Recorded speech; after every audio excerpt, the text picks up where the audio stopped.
to my second channel, chilling with the diecast guy. I assume I found the knife. Oh, I can use it. Today we got a new package.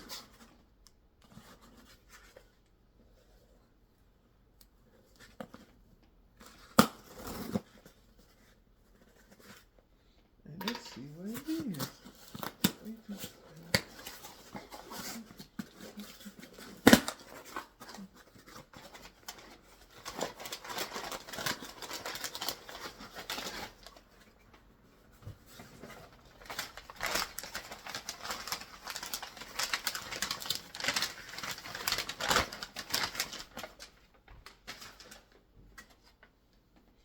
1963 Chevrolet Impala for sticking in huts. Sticky in huts, how you say it.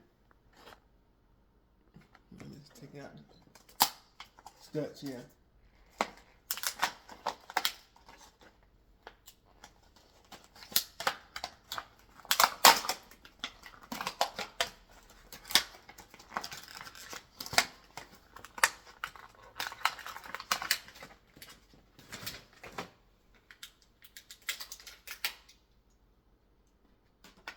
Cord is about a beautiful green lightning. I hope y'all like what y'all see. Please smash that like button. And I'll see y'all in the next one.